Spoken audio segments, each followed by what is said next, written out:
Hello everyone, and welcome back to the Class 47 Peter YouTube channel.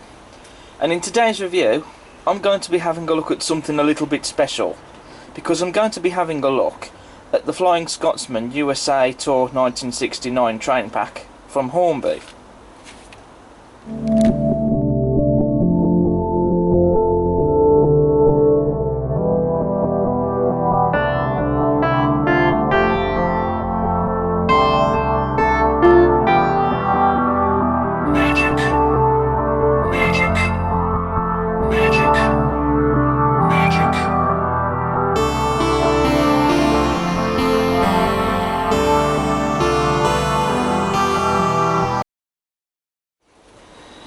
So this train pack was first released in 2010. It has since been discontinued, and it was only limited edition of 2000. I'm not saying that this pack is necessarily rare, but I haven't seen many of them come about, and it wasn't the sort of thing that I had originally planned to buy. And this particular train pack I bought today from Hobby Rail in Sutton Coldfield, which I have done a model shop tour video on, which I did a year or so ago. And I went to Sutton Coldfield today, at the time when this video is being filmed, to get a pack of buffers, some Bachmann sprung buffers, because at the moment my Bachmann Tornado model is missing a buffer. It has since then been sorted out. It has had a replacement buffer, because I got in touch with Bachmann and they could supply some spares for it, and so that was the end of that. But at the time I went down to Hobby Rail to see if I could use the Bachmann SR/LNER buffers which I used on the Tornado model, which Bachmann did do a pack of. They didn't have any of those buffers, but as you do when you walk into a model shop, I was just browsing around, and then on top of one of the cabinets I saw this, and as soon as I looked at it I was just stood there looking up at the cabinet, looking up at this, and while I was there this was just enticing me in. It was just sat there crying out for me to buy it, basically, and in the end I cracked and I bought it, and the rest is history. Here it is. So it was an impulse buy, and I paid 199 quid for it, which, that's a bargain for this, and it's just something I had to have. And I did used to own a model of the Flying Scotsman as well, the old tender driven one, which I do have but no longer runs. So it's nice to have a model of the Flying Scotsman again. So I'm going to get this open and we're going to have a look at it. And this model, I have already looked at it because I looked at it in the shop before I bought it. It's in absolute pristine condition. It even still has the certificate.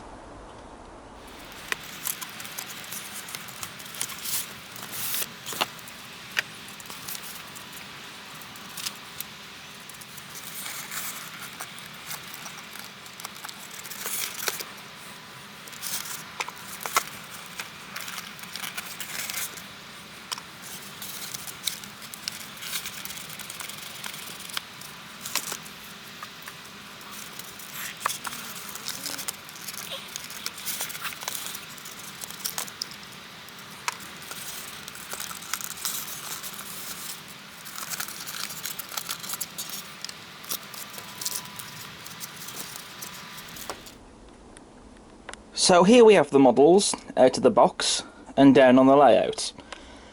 Now at this point I should point out that with the tender coupling to connect to the loco, it has that plug connector with the wires attached to it. It can be a little fiddly to do, so what I recommend is get a towel and turn the model upside down on it, so that way it's not on a hard surface, so you don't risk damage to the model. And then just plug in the plug that connects the loco to the tender by hand. And as I said earlier, this model is in absolute pristine condition. There's no damage or marks anywhere at all on this model, and it also works beautifully out of the box in both directions, which is something that not only do you expect when you go out and first buy these models, but even in this case, when you go out and buy it, you do expect it to work. Because there's nothing more upsetting than buying a model that doesn't work that then has to be returned. So now we can talk about the model in detail. So first of all, as standard, we've got metal sprung buffers. We've got separately fitted lamp irons on the running board. We've also got the Buckeye coupling, which this locomotive was fitted with when it went on its American tour. That's a separately fitted detail part. You've also got the loco's running number, 4472, crisply applied on the buffer beam. The lining that's been applied to the buffer beam is very neatly and crisply added. And also you've got the cow catcher, which I think really does set off the locomotive's appearance. And you've also got the separately fitted footsteps as well. On the smokebox door we have separately fitted smokebox door darts. You've also got a separately fitted handrail and a separately fitted lamp iron. You've also got the smokebox door hinges with some nice rivet detail, and the handrail, smokebox door darts and the hinges have been painted in a nice chrome colour, which really do look stunning. On the front of the locomotive, on the running board, you've got the bell.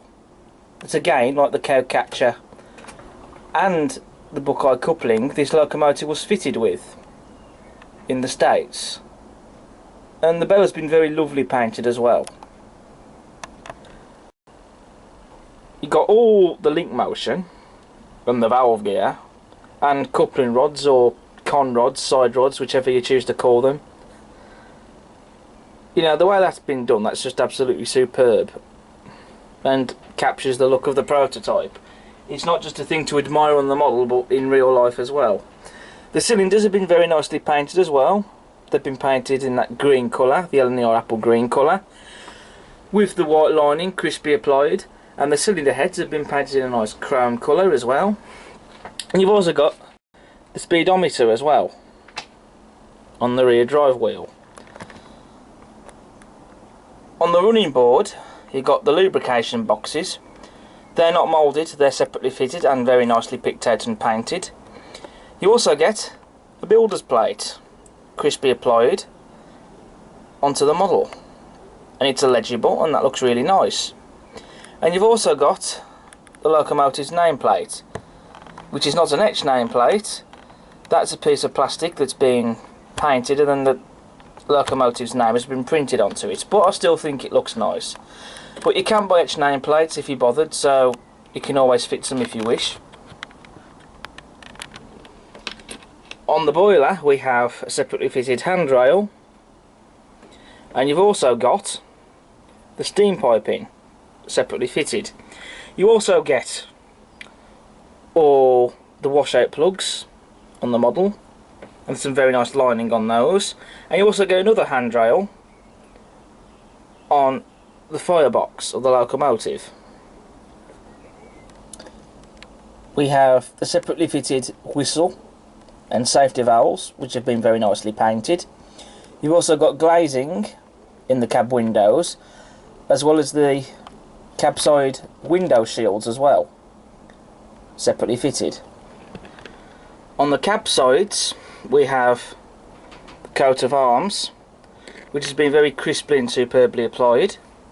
You also have separately fitted metal handrails, and then on the rear pony truck you get a floating wheel, which, to be honest, you can't really tell that it's actually floating, not the way it's at on the track at the moment. It does come in the detail bag with a flanged wheel, but that's only to be fitted to the model if you're going to have it on display. You also got the axle box and springs there, and the footstep, and there's some nice red lining printed on those. On the cab roof we have opening roof vents.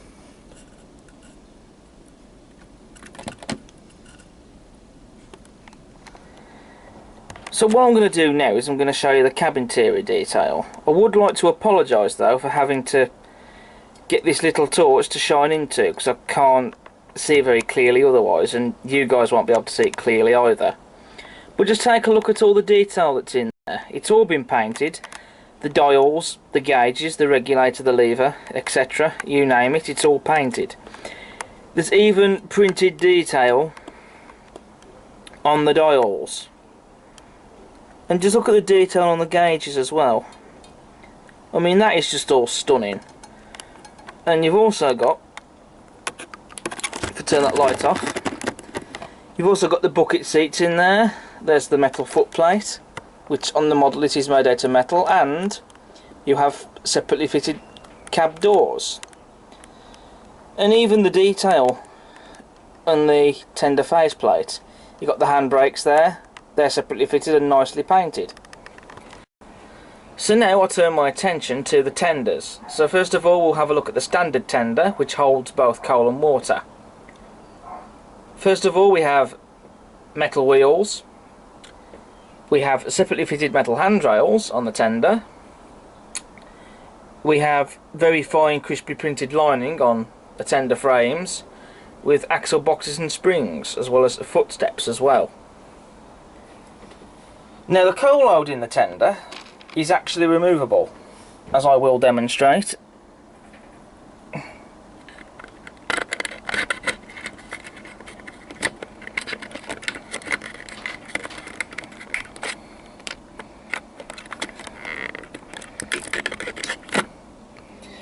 And so you can either scatter your own coal load on top of the plastic one, or you can just fit your own coal load inside of the tender.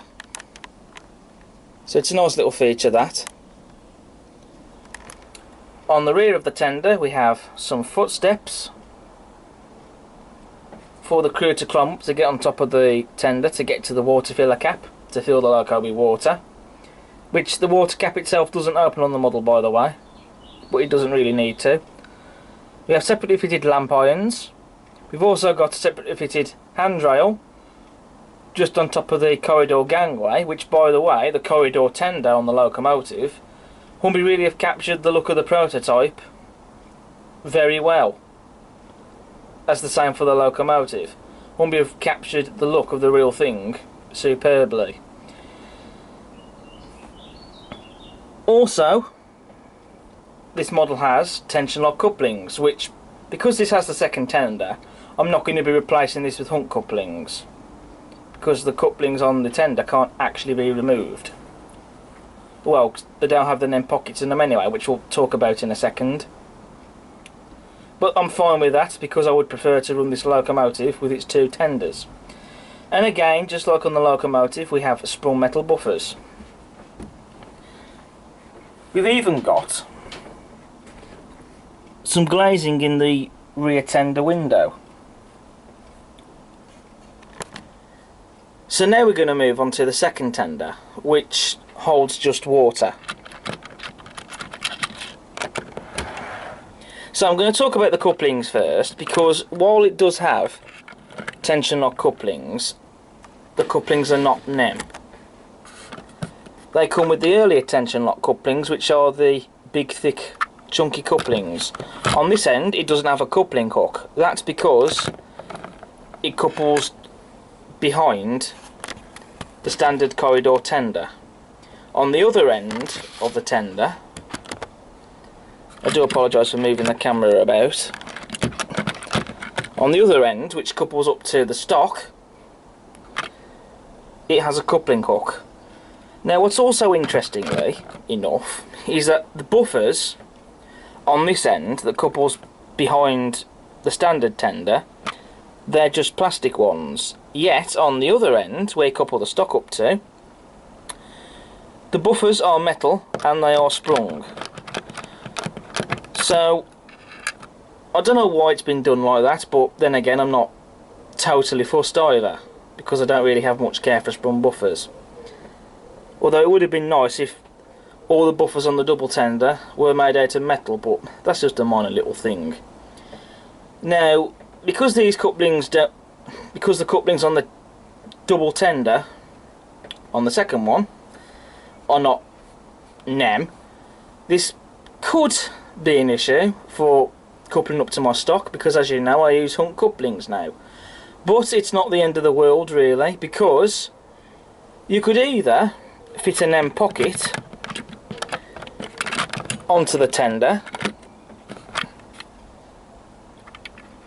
which you could do by just cutting off this coupling and then potentially gluing on an NEM pocket, which I don't think will be too difficult to do, or you could just simply remove the coupling hook and glue a magnet onto the end of the coupling, which I think that would still work quite well.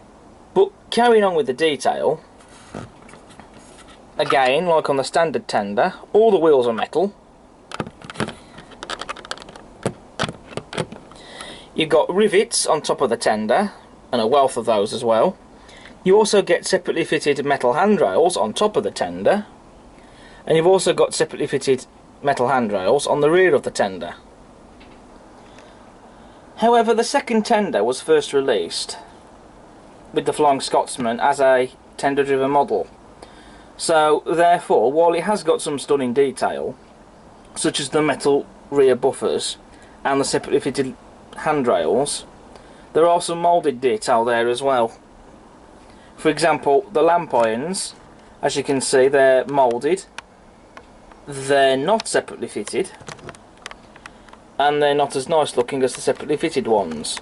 And also the rear window portal, again, it's moulded and it's not even painted, doesn't even have any glazing in there. But with some modelling I'm sure you could sort that out, which wouldn't be too difficult to do, or just paint the middle of that black, because, you know, even with the glazing there, you can't really see into the rear of the tender anyway. And again, also, that's why it's got the big, thick, chunky couplings on it. But, you know, that said, it's not a bad model. You know, it is still quite nice. It has got some nice detail.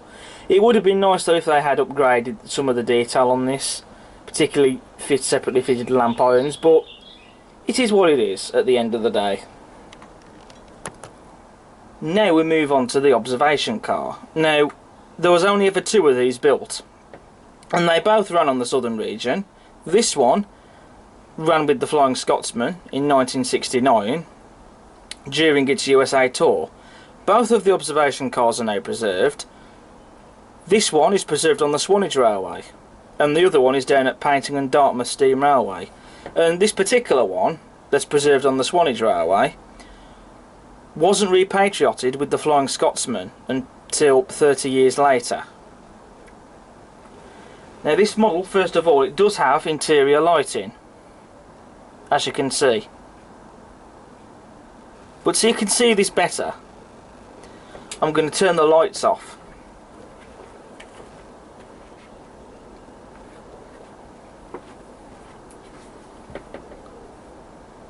There we go. There is still some light coming through here because I've left the shed door open, so it's not completely pitch black in here. But there you are, as you can see. The interior lights on this model do work. Now just take a look at the detail that's being applied into the interior of this coach, with all the seats in there. I know some people might add more detail into this, maybe repainting the seats and adding figures, etc.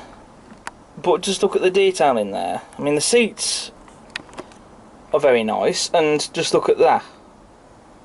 The detail on the back of those seats there, which that bit of detail has been painted. And all the windows have glazing in them. On both the front and the rear of the coach we have metal sprung buffers.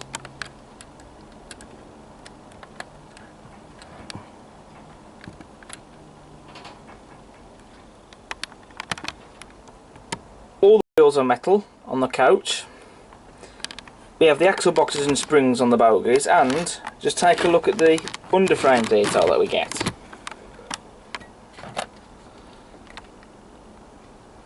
And all the detail on that is superb, especially with all those bits of separately fitted detail parts. We have separately fitted handrails on the sides of the doors.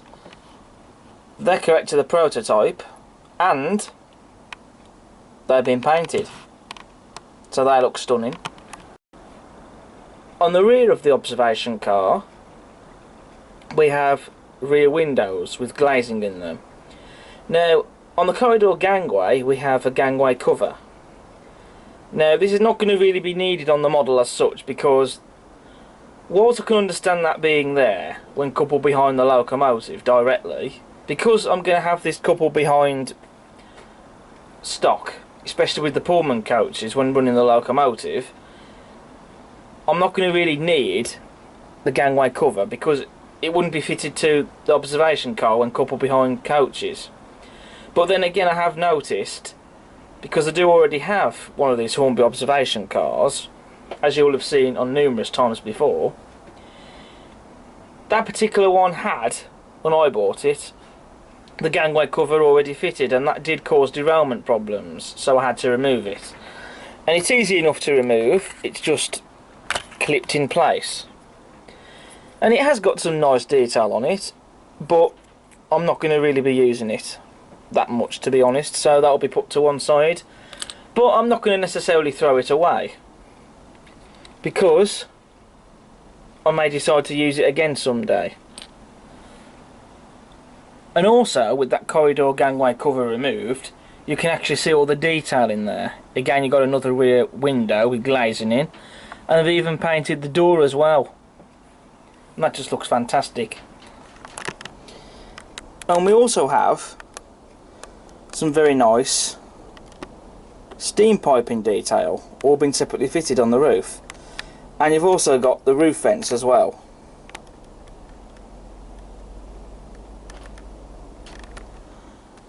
So now I'm going to move on to the livery application for these models. We'll start off with Flying Scotsman herself. So the livery application, it's stunning. No other word for it. There's no imperfections anywhere at all. It's been very nice and evenly and well applied. And the shade of green is absolutely gorgeous.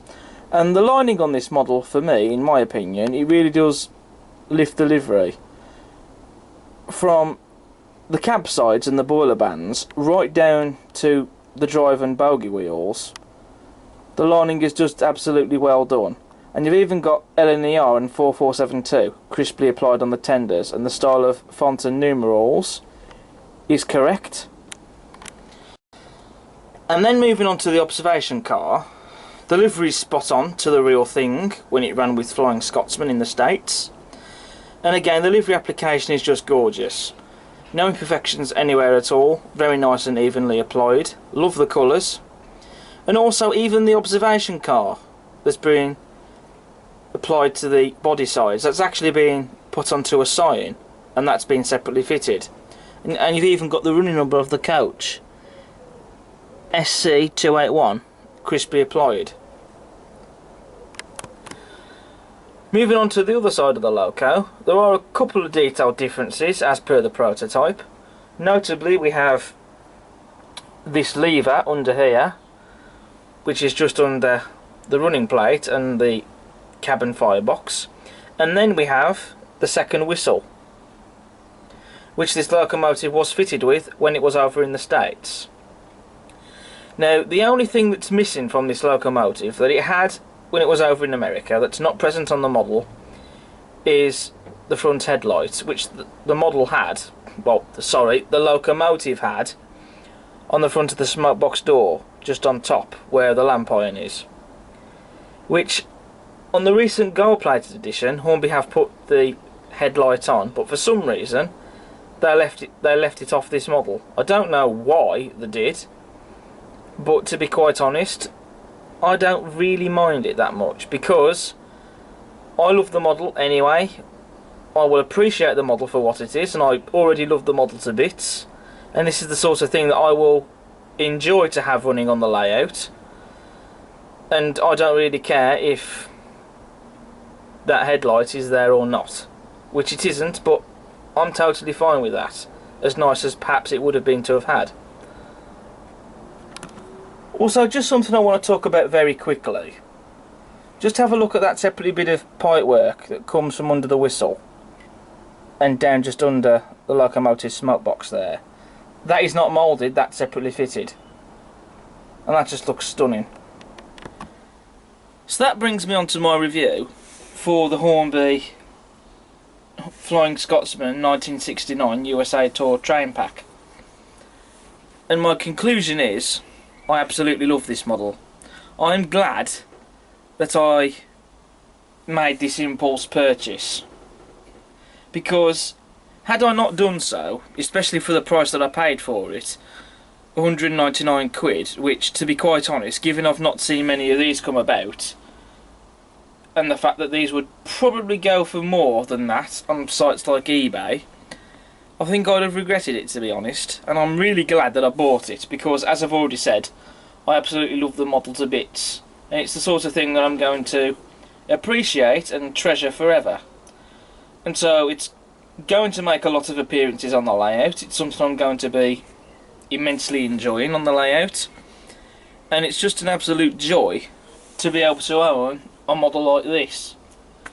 And I personally can't really pick fault with it. I mean, okay, yes, it doesn't have the headlights that it had when it was in America, and the second tender, it has some moulded detail, but to be honest with you, I can overlook that, because I think that this is a stunning model.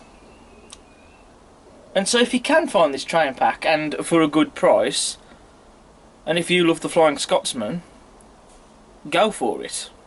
I'd definitely recommend it. So what I'm going to do now, I'm going to get the Flying Scotsman pulling its observation car around the layout. So thank you very much for watching this video, and I hope you've enjoyed it. As ever, please do subscribe to the channel if you like what you see.